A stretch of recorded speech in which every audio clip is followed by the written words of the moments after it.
let's talk about this new device that Huawei launched last night. This is the Huawei P40 Pro, and this is just one of the products that were launched by Huawei alongside with the Huawei P40 and Huawei P40 Plus.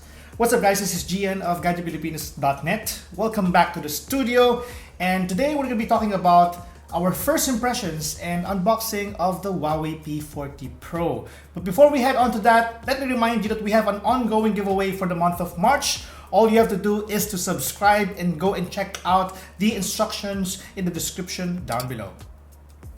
Now let's first talk everything about inside the box of the Huawei P40 Pro. Hindi ko in-expect na magpapadala si Huawei even during the enhanced community quarantine. But let's just go ahead and tell you guys what's inside the box. We will not bore you with a lot of details, so let's proceed. What you get are the following things. You get the Huawei P40 Pro, the silicone case. Of course, you will get the SIM ejector tool.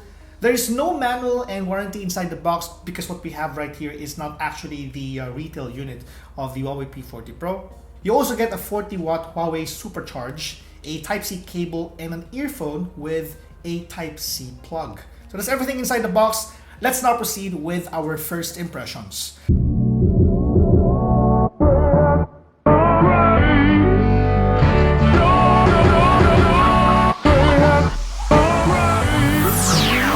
I will be focusing with three things in this first impressions. Tatlo lang, no? Para hindi kayo mabore. The first thing is that, ano ba yung bago dito sa Huawei P40 Pro? And the second one would be, what are the things that make it different or better compared to the other devices in the market right now? And third is that, why would you buy one? Now, let's proceed now with the first one, which is, what are the things that are new in the Huawei P40 Pro? For starters, the Huawei P40 Pro sports a quad-curved OLED 6.58-inch display. What's special about this is that normally, curves on displays are on two adjacent sides. You have the left and also the right. Now, this time with the Huawei P40 Pro, it's different. You get also curves on the top and bottom layer or panels of the display. This gives the display a more immersive and fluid look and feel. It isn't actually something you would easily appreciate unless you actually get to experience one yourself. The new display can now go as high as 90 Hz. And as far as I know, this is the first in the flagship devices of Huawei that actually sports beyond 60 Hz panel. Now, this enables gamers out there to actually play games that go beyond 60 frames per second. Third is that this is actually powered by the same thing that powers the Huawei Mate 30 Pro 5G. It sports a Kirin 990 5G processor. Now, we've seen actually how capable this chipset is with our Huawei Mate 30 Pro 5G, and I just couldn't actually wait to see and experience how this one actually manages to meet my expectations when it comes to AI and overall performance. Kilala si Huawei P series for mobile photography, and kadalasan ito ay pinoposisyon ni Huawei actually for creators and photographers. Now, having said that, si Huawei P40 and actually the previous P series are actually powered by Leica technology. Now, here are actually the specifications of the Huawei P40 Pro in terms of camera.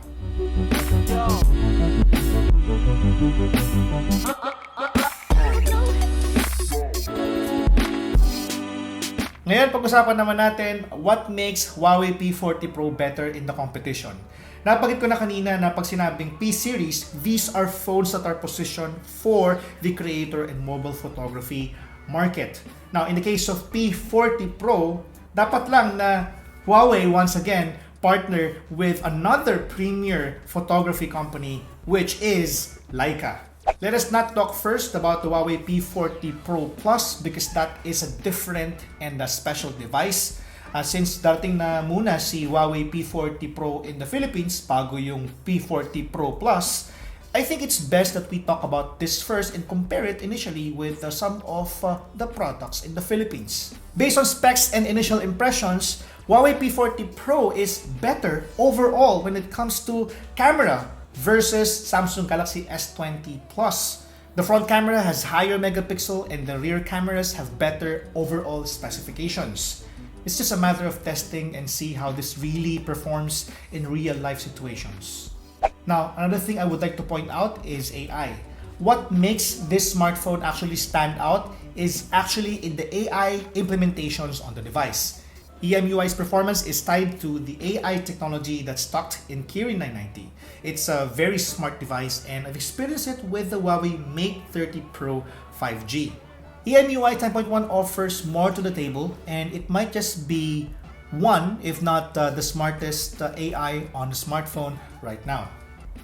Now, here's another thing about the camera which sets it apart in the competition. It still uses RYYB rather than RGGB. This filter makes it more sensitive to light, which makes it better when it comes to taking photos in the dark and also taking portrait shots. GSM Arena actually has a lengthy explanation of how RYYB works in the P30 Pro, which is now passed on to also to P40 Pro. Now, despite the enhanced community quarantine, I managed to actually take some photos and videos with this smartphone for your reference.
Ngayon, ito na yung tanong.